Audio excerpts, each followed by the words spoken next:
Welcome everyone back to weekly weather updates, and in today's video we're going to have a look at the latest from the live radar, run for the UKV and have a look at the precipitation and the temperature over the next 5 days. So we now have a very cold northerly wind arriving, with many areas seeing below average temperatures, frosts especially in the north, and as you can see on the live radar, even a few wintry showers. Now, it isn't anything too severe, of course. It is still the middle of October, but for the time of year, we're around 5 to 10 degrees below average for the upper air temperatures. And as I said, surface temperatures, at best, we're seeing low teens today. And tomorrow, many areas will struggle to get into the double digits. However, as we progress into next week, we are going to see some milder air return as the high pressure topples, but a lot of the runs, as that high pressure topples, reinvigorates it towards Scandinavia, and we start to pull in easterly winds, and that is something we have looked at in detail over the last couple of videos. And I have kept saying we're still pretty unsure whether it's going to be a cold easterly, a bit of a cooler, moderate sort of average temperature easterly, or whether it could actually be a bit of a milder, wetter and more humid southeasterly. Now today, unfortunately, the models are still pretty unsure. It's pretty 50-50 split. Some runs still showing some very cold air moving in. Other runs like the Eastern WF are holding with more of a southeasterly flow. So unfortunately, we're still pretty unsure, but we are sure the wind direction will be coming from that easterly quadrant. Just don't know exactly the origins of that air mass at this stage, but we will explore it once again and see what the odds are at the end, or in the second half of the video. So do remember, if you enjoy my videos, make sure you like and subscribe, and remember to follow me on Twitter as well. The link's in the description. Now, if it starts on the live radar, you can see it is a classic north to northwesterly wind. Heavy showers pushing in for Scotland, Northern Ireland, across the northwest of England, and even some smaller showers. Still heavy in places, pushing in for Wales, and even into southern England here as well, with a few actually popping up around the London area, but really nothing too intense. Maybe 5 minutes of moderate rainfall before they do blow over.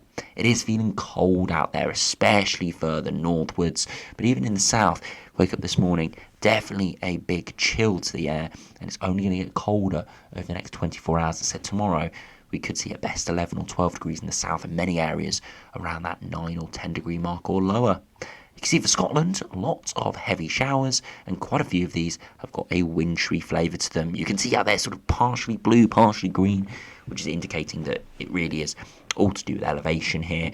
Higher elevation, we're seeing snowfall. Sort of moderate elevation, we're seeing wintry sort of mix, bit of hail, growlpool, maybe some sleet, snow or rain. To low-lying areas, mostly rain from this. But overnight tonight, we could see that freezing level drop a little bit further. So pretty much anywhere in Scotland, if you're looking for a bit of snowfall, fingers crossed tonight you see a heavy shower just falling at the right time, and there is the risk of a few snowflakes, even to low-lying areas, especially further inland. But elsewhere, we're not looking at any wintry showers, mostly just cold rain at this stage. We can see it's a big northerly wind, and if we have a look at the temperatures around the lunchtime, you can see it is much colder. Still some yellows lingering in the southeast, as those temperatures still around the low teens, just got some residual warmth, but it still does feel chilly out there, and those temperatures will be dropping quite rapidly. And through Scotland, lots of blues, and these lighter blues are indicating temperatures towards the low single digits, if not towards the freezing mark. And again, you can see that really changes with elevation, and we're going to probably see blues and lighter blues widely overnight tonight, as those temperatures do plummet in quite a few areas. Now, if you look at the latest UKV, you can see all those showers pushing in at the moment, and will continue to push in through the rest of the afternoon into the evening.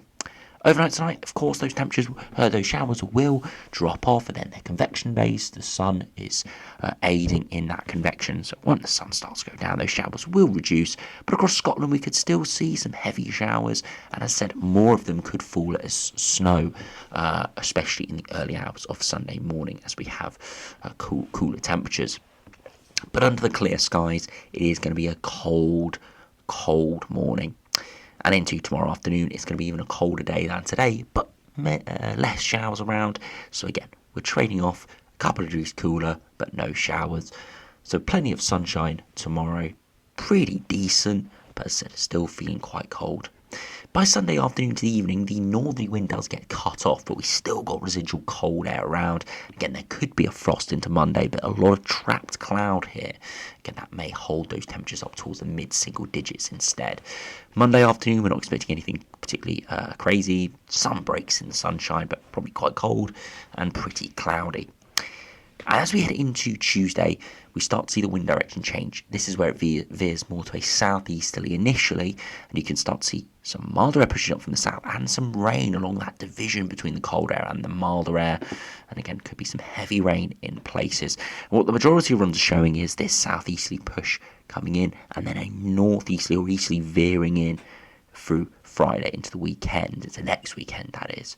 The eastern DF though, as we'll see in a minute, keeps this southeasterly flow sort of perpetually with plenty of rainfall, plenty of miserable conditions in the south. So a colder easterly will actually have better conditions overall, more sunshine, still a few showers, but and would feel colder, but a southeasterly would be muggy, milder, but would have a lot more rain and thick cloud around. Pretty miserable here into Thursday. And even though those upper air temperatures are rising, as you can see here, we go from well below freezing at 850 HPA by Monday in towards Tuesday and Wednesday, well above that, down towards 10 or 11 degrees at 850 HPA. Even though it is around those temperatures, pretty warm upper air temperatures, the surface temperatures, we'll see in a minute, do not rise all too much. Now this afternoon we see max temperatures around that 13-14 degree mark, much cooler further northwards, and overnight tonight those temperatures will plummet for much of the Republic of Ireland, Northern Ireland, North England and Scotland, down towards the freezing mark. We're not expecting anything much below -1 or -2 at the coldest, but still really quite chilly compared to what we've had recently. As we do progress into Sunday, again, another cold day, even colder than today in many areas. Look at that, 8 to 10 degrees, struggling to get above those single digits. Maybe 8, 11 or 12 in the far southwest, but again, that is at best. Most areas are cold tomorrow. Sunday night into Monday, again, there could be a bit of a frost in places, but as we saw from the precipitation charts, there was a lot more cloud around, so it's going to hold those temperatures up, but still mid to low single digits is possible. Monday afternoon, again, another cold day, but still rising a little bit, 10 to 12 degrees. And then finally into Tuesday, again, a bit of a frost in the north, we see clearer skies. And by Tuesday afternoon, rising ever so slightly further, 13 to 15 degrees. And by Wednesday, again, a frost in the north potentially. And it's the afternoon again, 11 to 13 degrees. So even though the upper air temperatures are rising, the surface temperatures are holding, if not dropping a little bit from Tuesday. And that's because thick cloud and rain is moving in. And we'll see that for Thursday, really muggy towards our south. Look at that, 16, 17 degrees in the channel, but it's going to feel pretty miserable where that rain does occur as we head into Thursday. So you need to keep a very close eye on it, because there is quite a stark difference, especially this time of year, between air masses and those surface temperatures. The upper air temperatures that we generally look at in the videos don't always show the full picture, especially when that air mass is coming off the near continent. So that is going to be that's going to be something we have to decipher over the next couple of days. But if you do look at the GFS, you can see how this does evolve over the next 5 days and then into the future. You can see the northerly wind arriving at the moment. High pressure topples through the weekend, cold until around Tuesday time, and then you see that southeasterly arrives. And at this point, you think it'd go pretty mild and warm.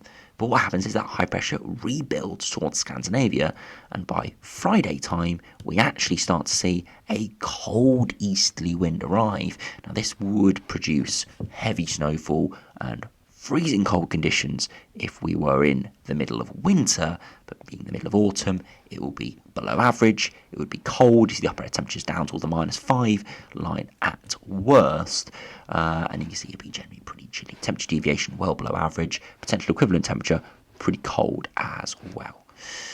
Beyond that, we stay with that easterly flow for a further period, and then eventually the westerlies break through, and generally into longer range, it's more of a northwesterly aligned jet stream, and look at that all the way to Halloween there.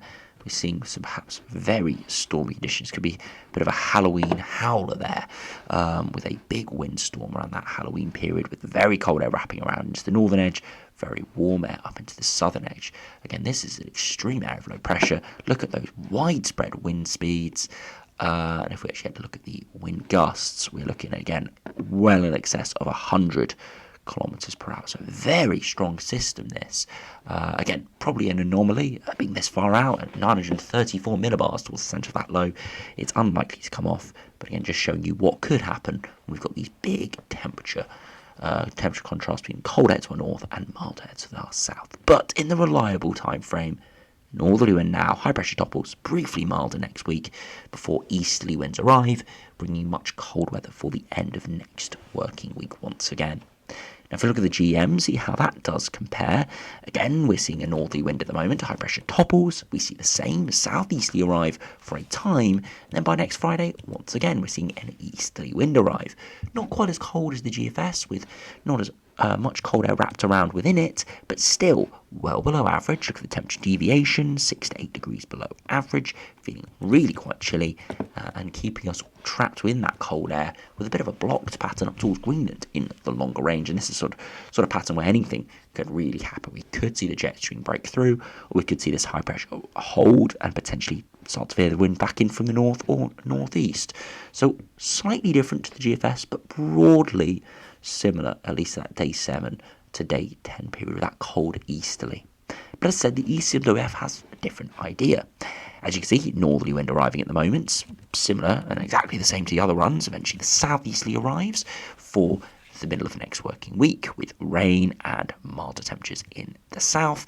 And then we do start to see that high pressure build, but it never gets that easterly wind in. It never quite builds up towards Scandinavia. And it probably could be attributed to these stronger low pressure systems up towards Svalbard and northern Russia, not allowing the high pressure to build, not allowing that cold easterly to arrive. You can see there is a lot of cold air there, but it never comes our way.